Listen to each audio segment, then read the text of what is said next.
Hello, hello, hello.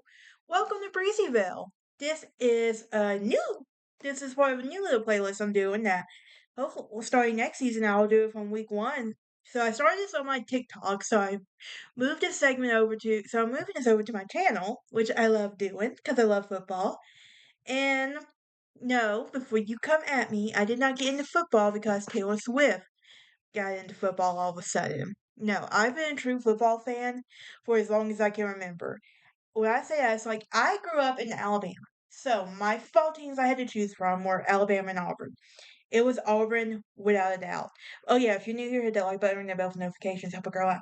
But anyway, was I disappointed with the game this weekend with Auburn? Yes. Am I moving on from it? Yes. Here's the thing. Being an Auburn fan, you have our loyalty is undoubtedly to our football team. We don't switch up teams just because something isn't going our way.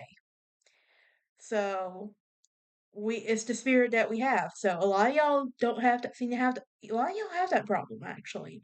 But biases aside, um, we are moving on to week 15 of college football playoffs predictions. And am I disappointed at Texas A&M?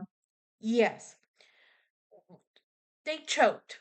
They really did. They knew keeping Alabama out of the playoffs is important. They knew that. They also knew keeping them out of that SEC championship would be important. Alabama was not supposed to be in the SEC championship. I wanted it to be Ole Miss. I really did. Now, with that being said, do I think Lane Kiffin is leaving Ole Miss? At the beginning of the rumors, I don't think I was literally thinking he wouldn't be leaving Ole Miss. However, um, he might honestly be leaving, and I want to say LSU because he's been spending a lot of time in LSU. So who knows? But with that being said, we all know how it starts off. Teams 12 through 7 play each other, then those teams go on to play 4 through 1. And then,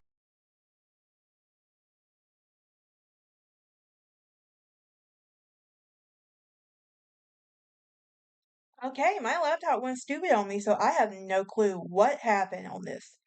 But anyway, so basically, the teams from 12 to 7 who win those will go on to play teams 4 through 2. I mean, 4 through 1. And those teams will go on to play each other. And then those top two teams out of those will play each other. With that being said, why don't I just basically jump into it, shall we? Am I going to put my bias aside? I'll do my best, but I'll be honest with you. This is all based on my personal opinion, so your opinion can be completely different from mine, and guess what? It's okay. We don't have to agree on everything. So if you want to argue with me, I will delete your comment right away. You will never see this comment ever again. So I'm just gonna point that out there. Because here on out, we don't shame anybody. Here on this channel, we're not shaming, we're not bullying, and we're not gonna start arguing with someone who disagrees with us because we don't think the same way. So just there's our little friendly reminder on that one. I figure we might need a decency lesson in human decency because some people seem to forget that when the internet's involved and like to hide behind a computer screen. I know. I read every comment, and I'll delete the ones if I have to. So watch it. Now, with that being said, why don't I get started? We have number 12 Miami, who will take on number 5 Texas Tech. And out of those two, I'm going to go Miami on this one. Hear me out. Texas Tech is a small school. I don't think the small schools are big enough to play Miami yet. That's the thing. Miami is a really good school. They have a really good team going on right now. So does Texas Tech, surprisingly. But strength of schedule matters in this situation. Um, then we have number 9 Notre Dame and number 8 Oklahoma. Okay, here's the thing. I'm going Oklahoma on this one. I'm going to be a little SEC bias on this one because I really want it to be an SEC national championship. Not the SEC championship we have going on this weekend, but a national championship rematch. Honestly, that would be amazing if I had to guess. If I had to get one, um, even if it's a rematch, I don't really care. But I'm going Oklahoma on this one. Notre Dame is good, but they had so many mess ups earlier in the season that could cost them. So we'll have to see, honestly, what happens. Number 11 and number 6, BYU, and number 6, Ole Miss. Here's the thing. BYU is one of those schools that the minute you start paying attention to them is the minute they start slipping. And I'm going with Ole Miss on this one because I am curious to see what's going to happen if Lane Kiffin is going to continue coaching them if they make the playoffs. Like, I want to see if they stay in the playoffs. I think so because Lane Kiffin, you owe it to this team. You've got them this far, you can get them a playoff victory, honestly, and possibly even a national championship. Y'all are really good this year. Then we have number 10, Alabama, number 7, Texas A&M. Do I even need to say who I think's going to win this one? Do I? Y'all know I will never root for Alabama. I will never.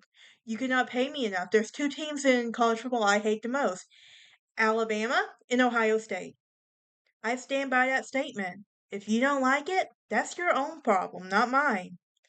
Um, but yeah, Texas A&M. See, I think Texas A&M realized they screwed up. I almost said what I wanted to say, but I did. I had to stop myself. But I think Texas A&M realized they screwed up. They're like, we can't. So we need to do our best to keep Alabama. Okay, so my laptops keep screwing up on me, and I don't know why it's being difficult right now. So it's freezing for some reason, and I'm not liking it. But with that being said, I think Texas A&M did screw up. Like I said before, my laptop froze up on me. I think they realized, oh, we messed up. We need to keep Alabama out of the playoffs. It's bad enough that we got them this far in, so got them this far to go to the SEC championship. So we don't need them going into the playoffs. I think Texas A&M realizes that, and they're learning from their mistakes. So I'm going with Texas A&M on this one.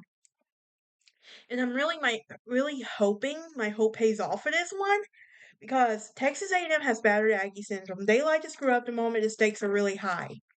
They do. And I'm so glad I'm not a Texas A&M fan. I really am not. But I'm a football fan, but I'm also an Auburn fan to be exact. So imagine my surprise when but we are a loyal fan base, so let's keep that in mind. um Next we've moved on from that, and we go. So now, Miami, hypothetically, will be playing Oregon. Here's the thing: Miami and Oregon, both really good schools, both really good college football programs. I never had a Carson Beck problem with Carson Beck when he was at Georgia. I'm just gonna put that out there. And as much as I love the Oregon Duck, I really do. And as much as I love the Oregon Duck, do I really do I? This was gonna be a tough call, honestly. And I'm gonna have to go Oregon on this one, just because I just, I really don't think Miami's gonna make it past this round in the playoffs, really and truly.